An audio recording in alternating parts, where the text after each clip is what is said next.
the year 1992, I went on a bike trip through wine country in California. One of the places we stayed was Calistoga, California. And you're told if you ever go to Calistoga, you must get a volcanic mud treatment.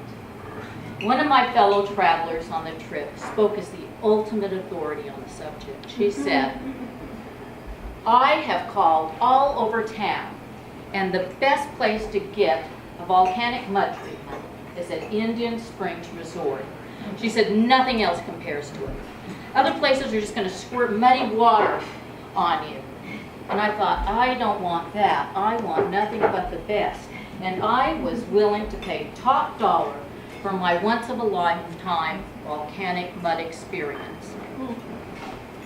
My new adventure started off with a massage from a guy from Czechoslovakia, and I thought, how exotic. Here's this guy from Czechoslovakia massaging me. And I thought, how did he get to this small town in Calistoga? The Iron Curtain hadn't been down that long. After my massage, then I was escorted into a new room and said, okay, take off all your clothes and put them into this basket. So I did as I was told. Then the woman attendant comes in and says,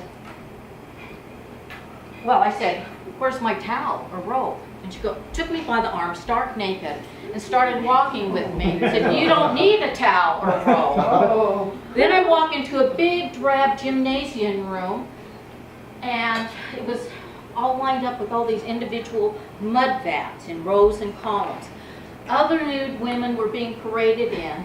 The whole thing seemed so, it was like we were on an assembly line being placed in our individual pods.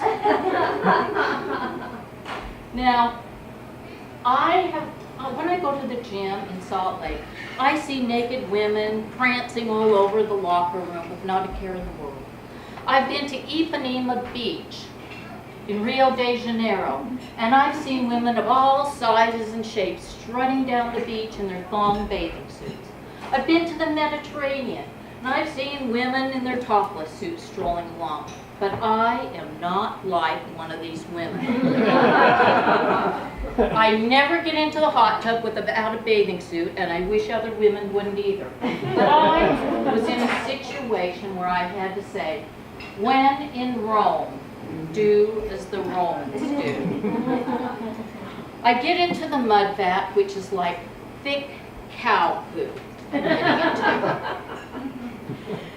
You can't even sink down into it. The attendant has to start lifting this thick mud over you. She puts it over my arms and legs, and then I was able to sink down.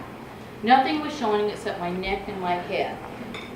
For a few minutes I was relaxing, but it was a hot July afternoon, and I thought, you know, this isn't the very best time of the year to get a warm mud bath. And then I started thinking, how sanitary is that? Is this mud? And how often do they change it?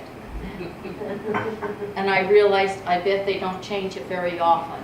And I started realizing I couldn't lift my arms, and I have claustrophobia. I felt like somebody had put me in a straitjacket and left me in a bathtub. My mind started panicking, and I thought, what if everybody on the face of the earth vanished and I was left here in this mud bath? I started looking around the room. I wasn't screaming yet, because I'm not that type, but I was looking around the room, and one of the women attendants saw me and rushed over to my mud bath, and she goes, okay, I'm going to start lifting the mud off of your arms, and I think you'll be okay. And I was. Just then, walking down the aisle was the exhibitionist. She was drenched in mud.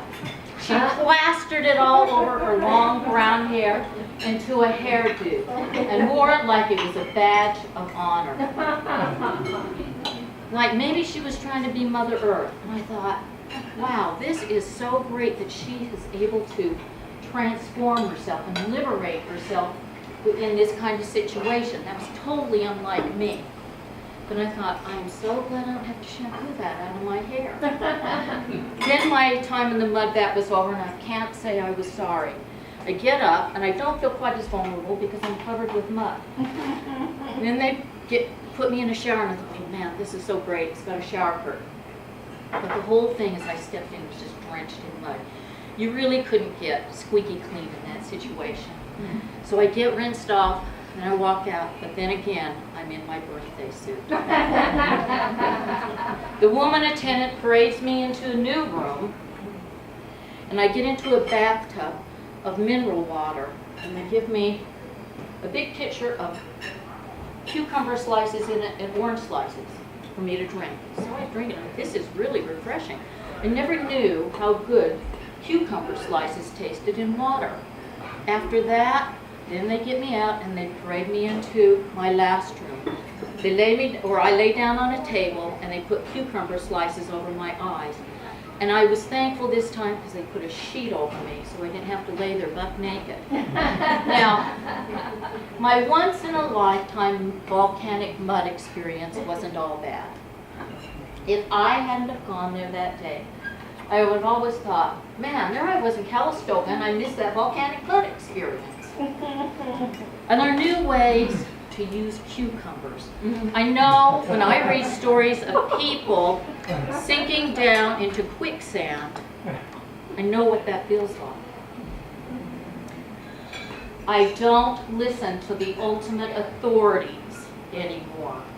I think about things myself and what I think. But in the future, if I ever get another volcanic mud experience, I am going for a private treatment in a private room for the private person I am. No more naked parades for me. Thank you.